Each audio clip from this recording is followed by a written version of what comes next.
Ani! Thank you, Coach Roland. And thank you din sa Panginoon sa pag binigyan mo ako ng ng chance na makapagsalita na naman dito. So, una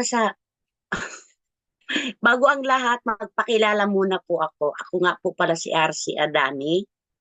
From Mindanao, Zamboanga del Norte. Huwag niyong sabuhin na abusayap na naman. Ay, nako. um, Una-una, gusto ko rin magpasalamat sa Panginoon na binigyan niya ako ng opportunity na ito na si Coach Rola ng daan na nagbigay sa kanya na daan na papunta sa akin sa negosyo na to. So, thank you, Lord. And thank you din kay Coach Roland. Na-appreciate ko yun negosyo natin. And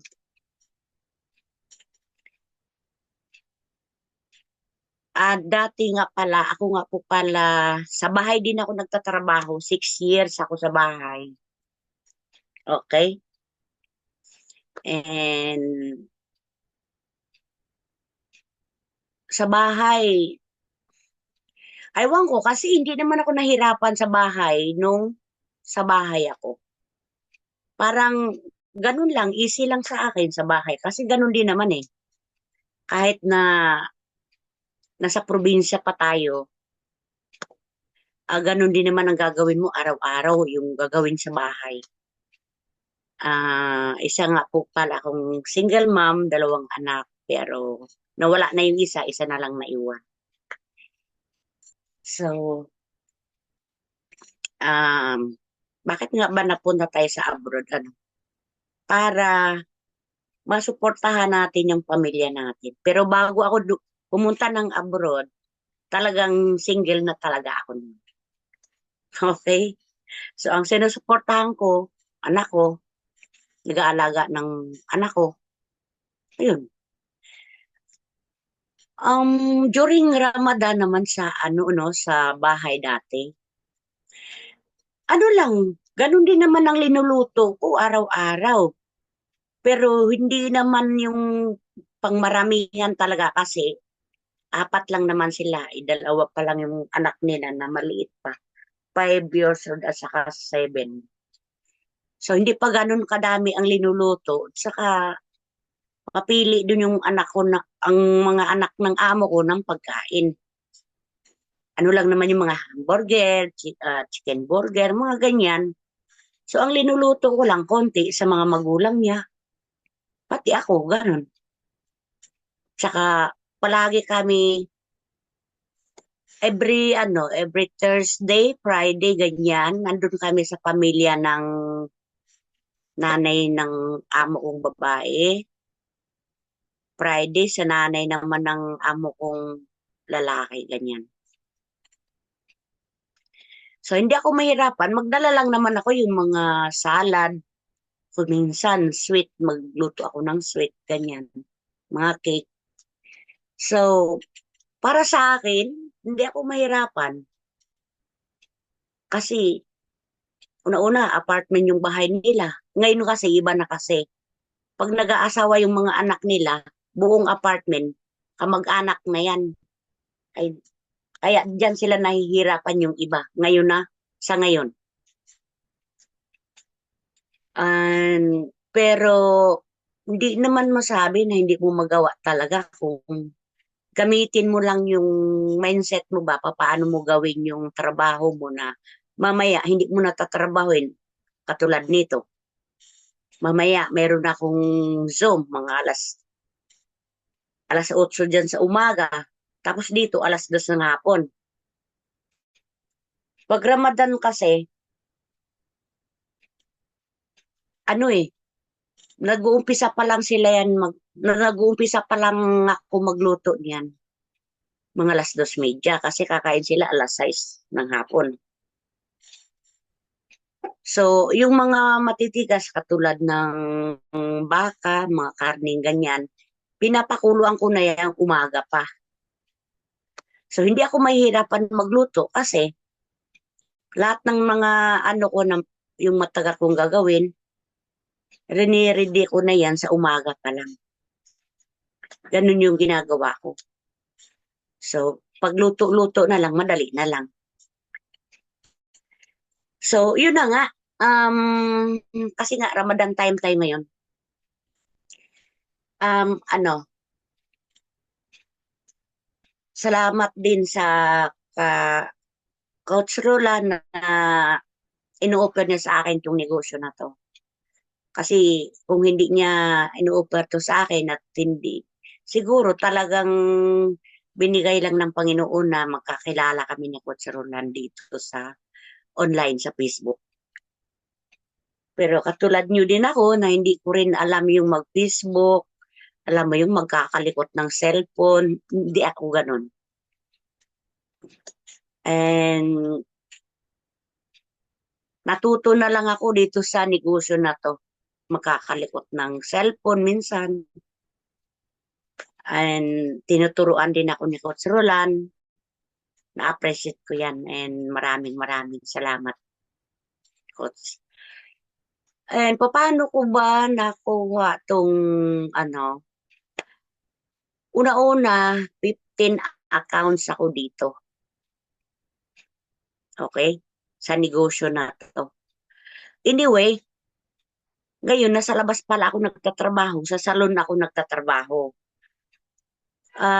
Since kailan ba ako nasa salon?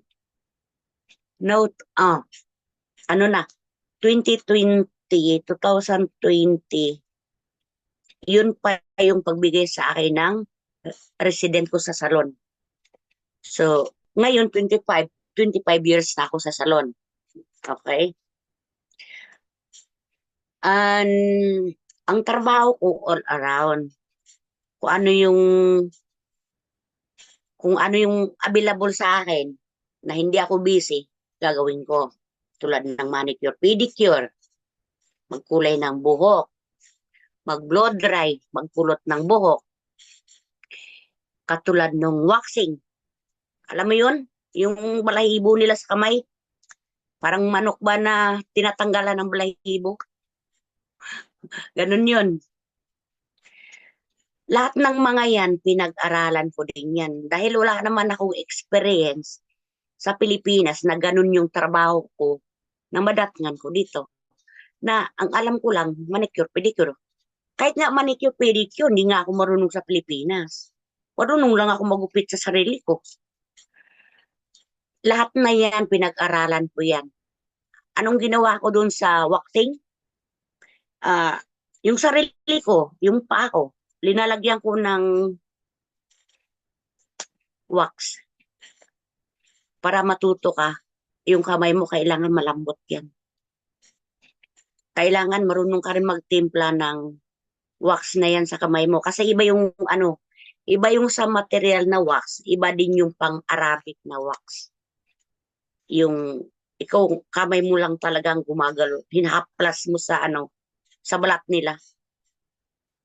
Lahat ng balahibo sa kamay nila, tatanggalin mo yan lahat. Iba pa naman sila dito, lalo na yung mga Irani na lahi. Ang lalaki ng mga balahibo nila. So, para kang nahimulmul doon ng manok. Siyempre, masakit yun. So, ito na nga. Tapos na tayo dyan sa salon na yan. Okay? Paano ako na-award din dito na Gold Top Earner? Una-una, 15 accounts ako. Pangalawa, pinasok ko yung anak ko dito sa negosyo na to. Pangatlo, nag-maintenance ako. Okay? So, yun. Lalo na sa mga baguhan, masasabi ko lang sa inyo, iporsige nyo talaga yung 15 accounts every month. every month. Huwag kayong papayag na hindi kayo magdagdag every month. Kasi doon yun makikita ng company natin at ang mga mentor natin na mabigyan tayo ng awards kasi ginagawa natin yung trabaho natin. At saka mas maganda talaga yung 15 accounts. Wala ka nang iisipin na, ay, wala akong maipasok na tao, tapos ang account ko ganito pa lang. Wala akong ma-invite. So, wala kayong ma-invite. Ang gagawin nyo, magdagdag kayo ng account nyo every month. Ganun yun. Kung mag-15 accounts na kayo, at saka nyo isipin yung mga ma-invite yung mga tao para hindi watak-watak yung account nyo.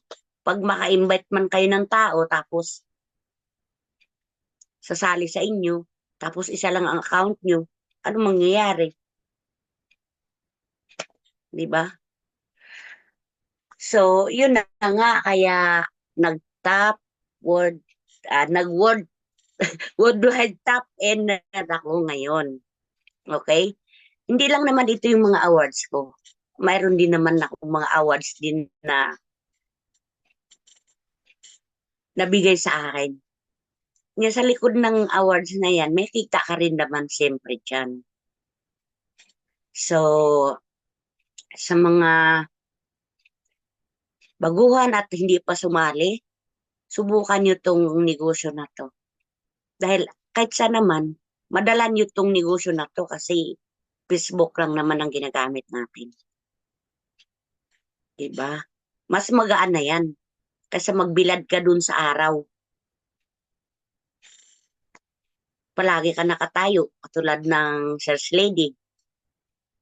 Lagi nakatayo.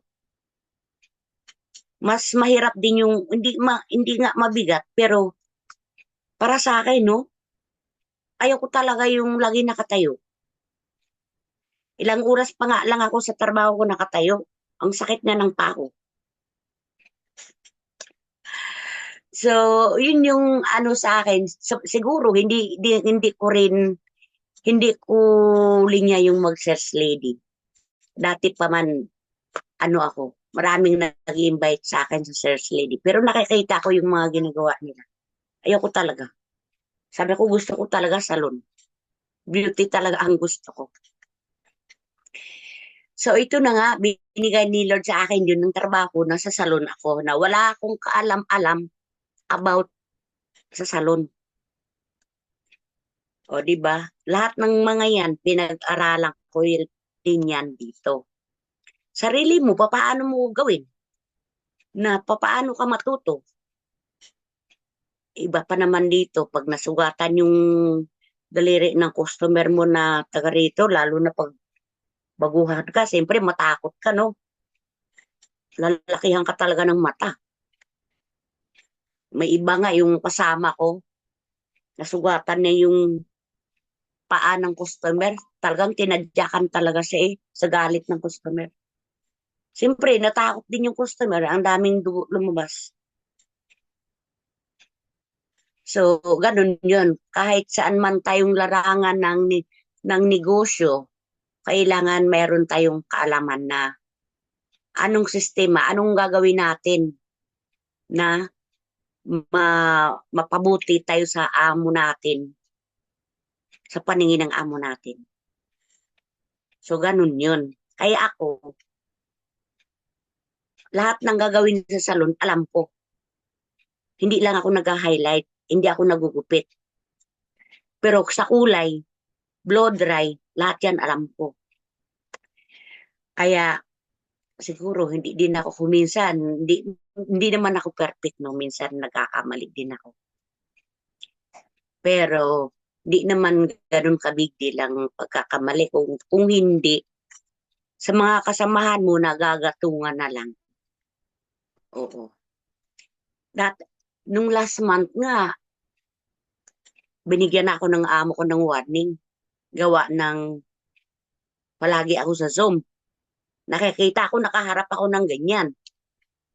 Nang sabi ng amo ko, lumabas ka dito sa labas, bibigyan kita ng 1 month na, no? Wala lang.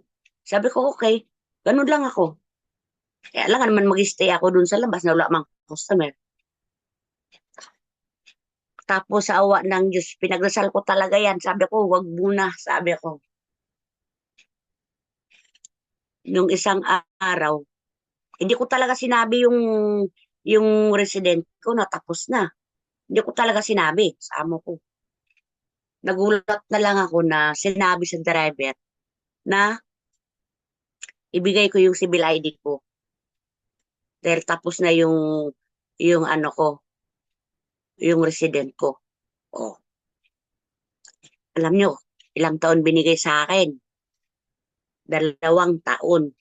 Kontrata ko na naman. Dati-dati binibigyan ako ng kontrata. Lahat kami, 1 taon lang. Ngayon binigyan na naman ako ng 2 taon ng kontrata. Sabi ko, thank you, Lord. Sa isip-isip ko lang, walang magtatagal dito. Kung ganyan mga ugali ng mga kasama mo sa salon, hindi maintindihan. Ay nako, wala pang 1 buwan. Lalayas yan. So, hindi din niya ako mabitaw-bitawan. Siyempre, ilang taon kami magkasama.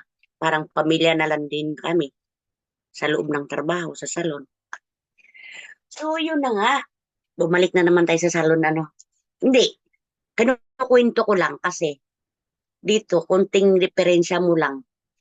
Pag pinaalis ka ng amo mo at mauubos yung visa mo, wala ka na talagang pag-asa. At ngayon, hinahanap nila yung ano na lang, may mga age limit na sila. Oh. So, ito na nga, sa mga kasamahan ko, hindi ko napahabain ang haba ng sinasabi ko. Ano ba yan? Ito na nga, sa mga kasama ko, sa Team of the Greatest ay tuloy-tuloy lang tayo at huwag tayong huminto. At yun yung mga pangarap natin na inaasam-asam natin pagdating ng panahon. Huwag lang tayong mainip, huwag tayong huminto. Dahil pag huminto ka, huminto na rin yung pangarap mo. Diba? So, the greatest, laban lang tayo. Yun nga, sumunod at makinig tayo sa mga mentor natin. So, siguro, Coach Roland, hanggang dito na lang ang sasabihin ko. Ah, ibalik ko na kay Coach Roland. Magusto ko rin magpapasalamat sa mga mentor, Coach. Thank you so much kay Mentor Archie Saplot and kay Coach Gian Balanay and kay Remedio'y Ganuhay. Thank you so much sa inyo.